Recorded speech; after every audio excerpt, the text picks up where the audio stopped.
Hello and welcome to another video. Today I'm going to be talking about the Superlight 2 that finally got announced and should be coming out within a few weeks, hopefully. And it's really not all that exciting in my opinion. I'm kind of just disappointed. Even just comparing spec for spec wise between the Superlight 2 and the original Superlight, it's really not all that different, and that's the most disappointing part. The biggest differences are the new switches, which are the Light Force switches, which are the same that were on the G502X.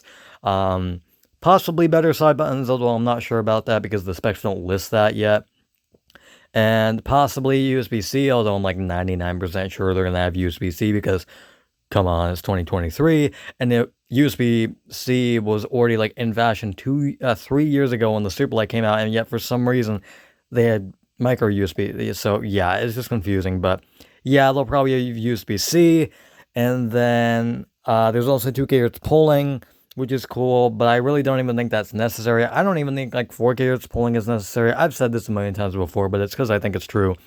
I think a lot of people just kind of overhype 4 GHz, and I don't know why so many people really think they need like 4 GHz on like every single new mouse that comes out, because it's really not like that big of a deal, because it has huge trade-offs for a very little performance increase, because you're just completely sacrificing a lot of battery life and lag in games, because a lot of games just can't support 4 GHz.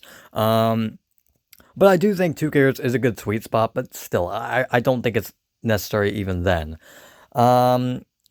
But yeah, those are the biggest differences, and I guess there's like 3K extra DPI in the sensor, and it's a new sensor that's new and improved. That's not going to be that different from the original sensor, so it's really not even, it really wasn't even worth pointing out, to be honest.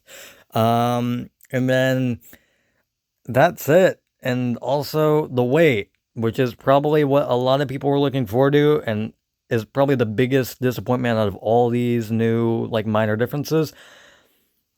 3-gram difference. A 3-gram difference. All there is. It went from 63 grams on the original Superlight to 60 grams on the new one. Come on, Logitech. A lot of people waited 3 fucking years. I wasn't super hyped about the original Superlight. I explained like my disdain for it being like $150, like a kind of a 3-year-old mouse, but now it's $100, so it's more reasonable. But this new mouse is going to be $165, even more than the original Superlight when that came out, for really not that big of a difference. And as I said, just like a 3-gram weight difference.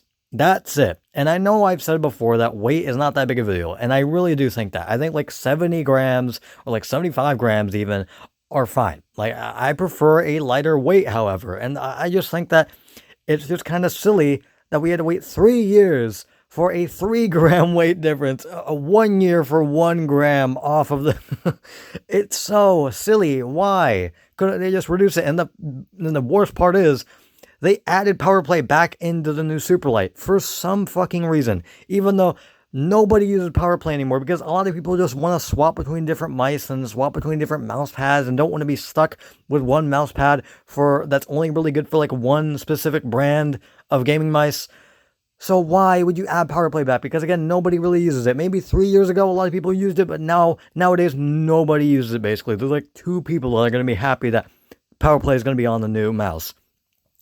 I know I'm talking very fast, but it's because I'm just trying to get through this, because I'm also just kind of upset and disappointed, as I said already like a million times. It's just sad, because 3-year wait for very minor differences, biggest differences being switches and 2 GHz, and that's it.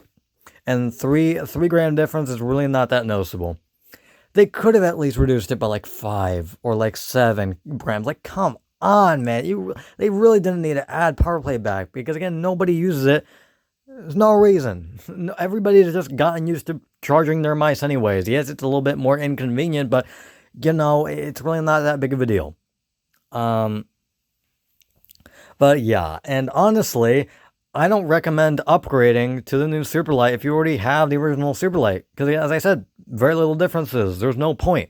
And it's $165, as I said, So you're spending a lot more money to get very, very slight differences. And I don't even, they might be better, they might not be. Who fucking knows? I mean, USB-C will obviously be better, and like it's better to have more options, but who knows if you prefer the new switches or not, which is the biggest difference probably with the new mouse, just based off of specs.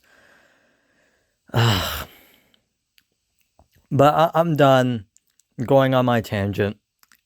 I'm just disappointed that so many people, including me, I wanted like a new Superlight because it would be just cool to see what they added. I don't have the original Superlight, as you can tell, as I already said, but I was still excited for the new mouse because, you know, I wanted to see what they can get the weight to and see if they can have some good, like major difference here and there. But no, they decided to go the simpler route, and just go for very, very minor differences and for everything. Besides switches. But yeah, that's basically it. And we'll see you guys later. Goodbye.